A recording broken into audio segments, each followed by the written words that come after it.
Hi there, iPhone user here. In today's video, yep, you guessed it, I'll be switching from my iPhone to Android with the Redmi Note 14. So my first Android phone was the Samsung Galaxy S3, and honestly, it's still one of my all-time favorites. I used to upgrade the batteries in it, install ROMs.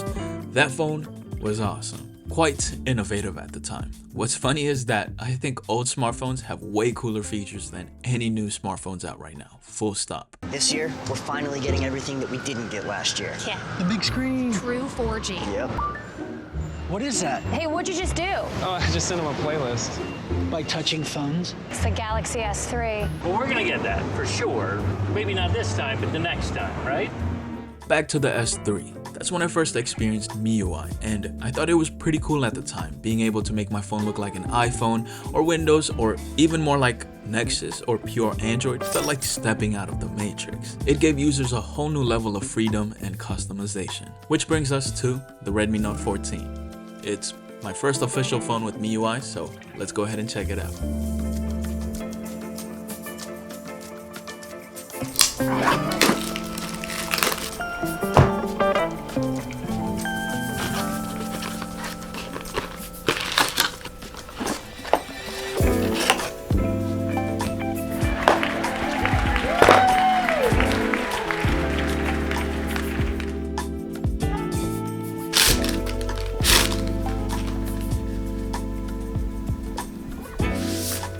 Boom, so here's the phone. You know what I'm thinking right now? This was more of a flagship unboxing experience than the flagship smartphones you unbox nowadays, where it's so generic, you just unbox a phone.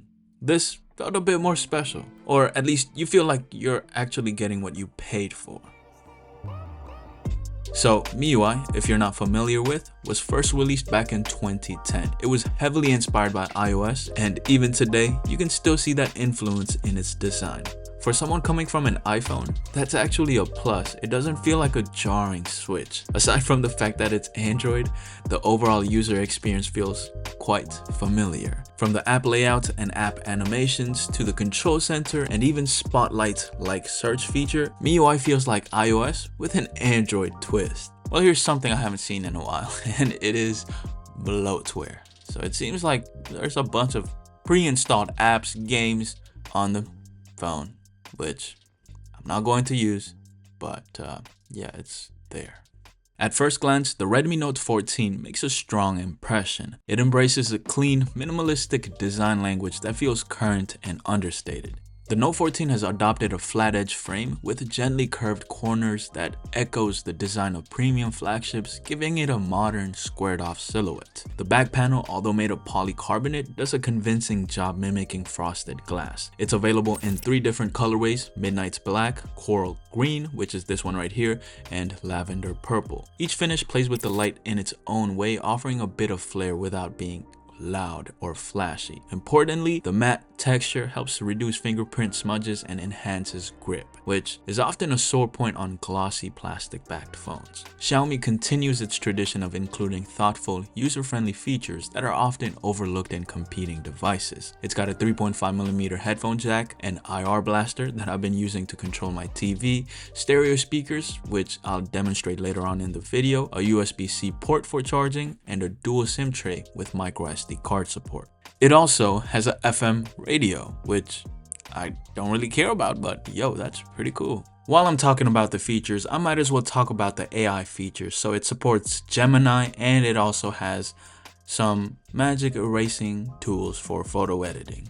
For a phone priced around $300, the display on the Redmi Note 14 honestly surprised me. Coming from a flagship iPhone, I'd say this easily holds its own, or at the very least meets my expectations. Also, keep in mind you can get the same display on the cheaper $150 4G variant of the Redmi 14. The Note 14 has a 6.67-inch 120Hz AMOLED display with a resolution of 1080 by 2400 pixels, with a pixel density of 395 ppi. Text and UI elements look sharp and images are crisp without visible pixelation. The Note 14 5G boasts a peak brightness of 2100 nits. I don't know how accurate that number is since my iPhone 16 Pro Max looks brighter, but the Redmi is supposed to be like 100 nits brighter. in specs. Either way, it's been bright enough for me to comfortably use outdoors. Bezels are slim, especially on the sides, and the center-aligned punch hole camera gives the phone a modern symmetrical look. It's not quite edge to edge, but the screen to body ratio is high enough to feel immersive during video playback and gaming. At its core, the Redmi Note 14 5G is powered by MediaTek Dimensity 7025 Ultra chipset with 512GB of UFS 2.2 storage and 12GB of RAM. The RAM size will vary depending on the storage size, but for everyday use, the Note 14 has been smooth and reliable, handling daily tasks like browsing the web, social apps, and watching media. While it's not a dedicated gaming phone, it performs decently on popular titles. PUBG ran nice and smoothly, and same goes for Call of Duty Mobile. The only time I've noticed stuttering so far was navigating through the operating system, but nothing crazy that has ruined the overall experience. Overall, it's a good performing phone for the price. Can't really complain. Unless you're looking at like flagship phones from back in the day, then you know. But hey, that's a whole different story. For Geekbench 6 CPU benchmark, it received a single core score of 943 and a multi-core score of 2307. From what it looks like, the performance seems to be closer to that of the Samsung Galaxy S20 FE 5G. For Single Shot Extreme, it received the overall score of 2495. I also ran a few Wi-Fi speed tests, and for some reason my iPhone was getting blazing fast speeds for downloads, but on uploads it was lacking.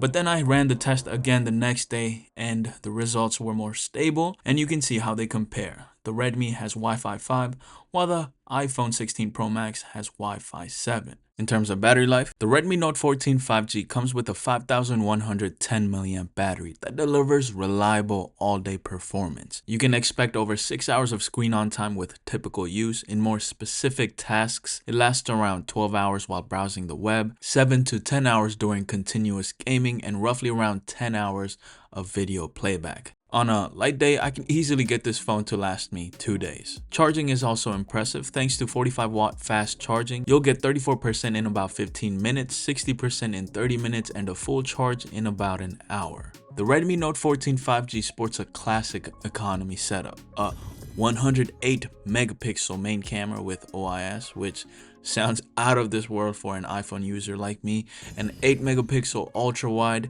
and a 2 megapixel macro lens plus a 20 megapixel selfie camera.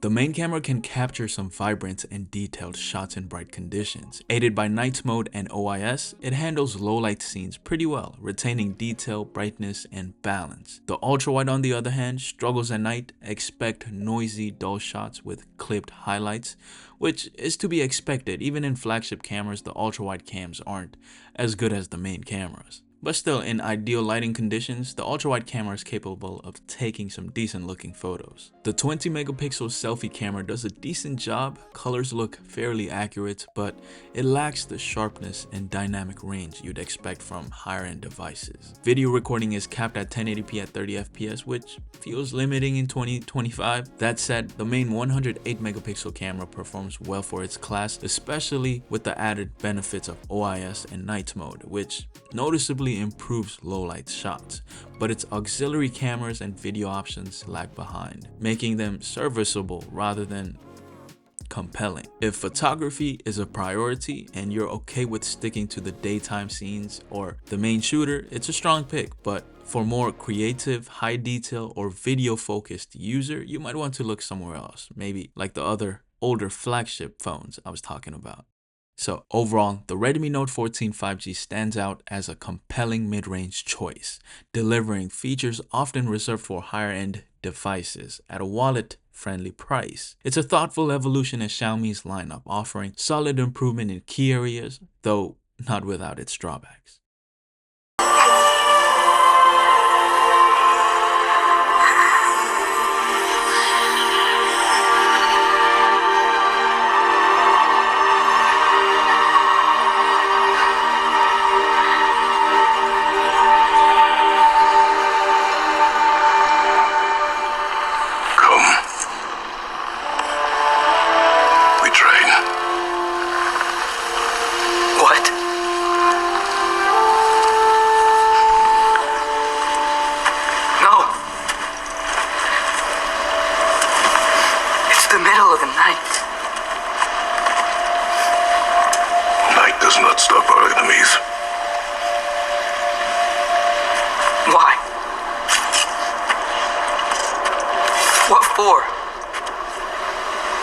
Talking is all we ever do, ever.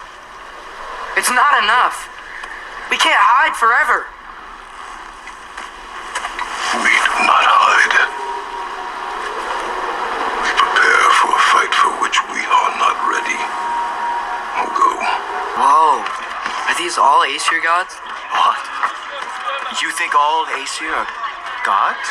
But Skilder told me that Oh, only... well, if Skilder told you, clearly whoever that is must be the authority on Aesir gods, not the Aesir god you are currently talking to. You literally know nothing of our culture, do you? I know lots of things.